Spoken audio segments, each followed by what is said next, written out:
जय श्री कृष्ण. आपण पाहणार आहोत काली मुद्रा. काली मुद्रेकरता जिव्हा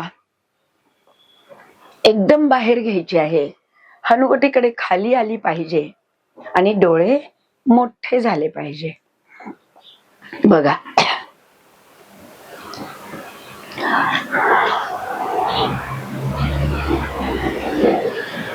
असे 3 वेळा करायचे आहे आपल्याला.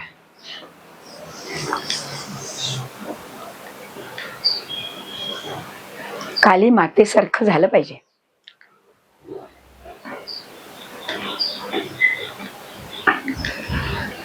काही क्षण थांबायचं. ही झाली काली मुद्रा. याच्यामुळे टॉन्सिल थायरॉइड खूप लाभदायी आहे. मुलांना टॉन्सिलचे ऑपरेशन्स करावे लागतात. थायरॉइडचाही काही भाग डॉक्टर काढायला लावतात. नाही लागणार, फक्त रोज केलं पाहिजे. काली मुद्रा फार मोठा लाभ आहे.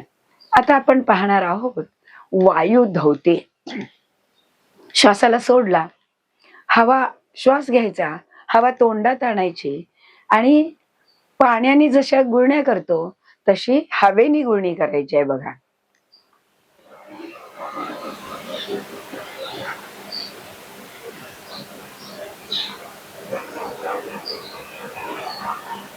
असे आपल्याला 3 वेळा करायचं आहे.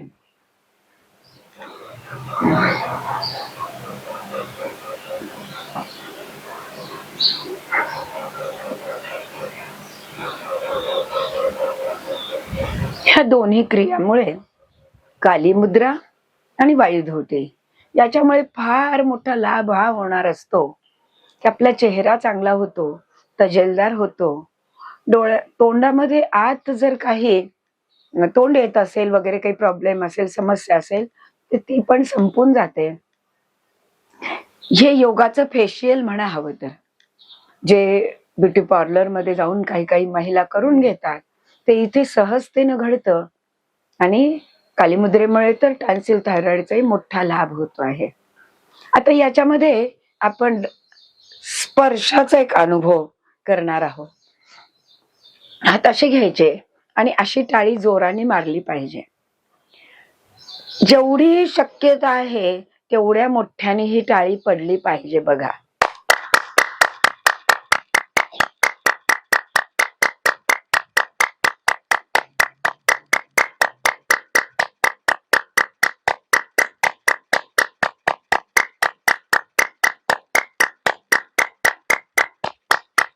अशा एक किमान 30, 40, 50 टाळ्या मारायच्या आणि ह्या दोन्ही हातांच्या मध्ये एवढं अंतर ठेवायचं, 6 इंच, आणि डोळे बंद करायचे आणि हातांच्या मध्ये काय होतंय ते आपण पाहत राहायचं. सर्व हातांच्या मध्ये व्हायब्रेशन आहे, मॅग्नेटिक पॉवर आहे. हात पहा एकमेकाला आपोआप जवळ ओढत आहेत. मी काहीही करत नाही, आपण काहीच करायचं नसतं, सहज घडतं. आपण थोडं पुन्हा लांब नेऊन पाहायचं, हात आपोआप जवळ येत आहेत का बघा, आपोआप जवळ येत आहेत. काही न करता आपोआप हात जोडले जातात. बघा,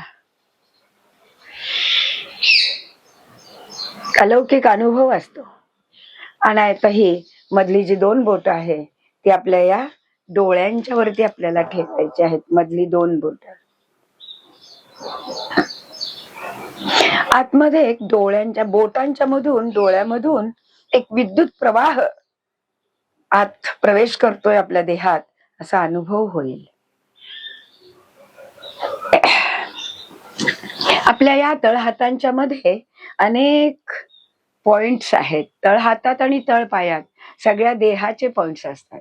ह्या एकमेकांच्या वरती आपटल्यामुळे घर्षण होतं आणि आपोआपच त्याच्यामध्ये एक ऊर्जा निर्माण होते. सगळे ब्लड सर्क्युलेशन चालू होतं, सगळ्या पॉइंटचं आपोआप आरोग्य सुधारतं. आणि दुसरी गोष्ट, आपल्या देहामध्ये निगेटिव्ह आणि पॉझिटिव्ह 2 ऊर्जा काम करतात. ह्या दोन्ही एकमेकांच्या वरती अट्रॅक्ट करतात एकमेकांना आणि म्हणून हातांच्या मध्ये चुंबकीय ऊर्जा निर्माण झाल्यासारखी हात एकमेकांना आपोआप जवळ ओढतात. ही आपल्या हातांची किमया आहे. हातांच्या मध्ये खूप काही आहे, आपल्याला माहीतच नाही आहे. बघा, छोटं बाळ रडत असतं महिन्या 2 महिन्याचं, सगळी घेतली तरी थांबत नाही, पण आईनं घेतलं की पटकन रडायचं थांबतं. का? त्याला आईच्या हाताचा स्पर्श ओळखता येतो, आणि ह्या स्पर्शाची फार मोठी महती आहे. आणि निगेटिव्ह पॉझिटिव्ह दोन ऊर्जा असल्यामुळे ते एकमेकाला अट्रॅक्ट करतात. पण म्हणून आपली पद्धती शेक हँड किंवा हस्तांदोलन नाहीच आहे. आपण असे हात जोडतो, याचा अर्थ हे देवा, मी तुला हृदयापासून नमस्कार करतोय, असा त्याचा एक अर्थ होतो. आणि म्हणून शेक हँड न करता हातच जोडलेले असावेत. आणि कोरोनानं ह्या सगळ्या जगाला शिकवून दिलं की हात जोडून नमस्कार करा. जय श्रीराम म्हणा, जय भीम म्हणा, जय जिनेंद्र म्हणा, जय श्रीकृष्ण म्हणा, जय भारत म्हणा, जय हिंद म्हणा. पण हात जोडून म्हणला तर आपोआपच पुढच्या हृदयापर्यंत हे पोचतं, आणि हृदयापासून देवाला नमस्कार करतो, असा एक भाव याच्यामध्ये येतो. आणि आरोग्याचाही लाभ आहेच. धन्यवाद. जय श्रीकृष्ण.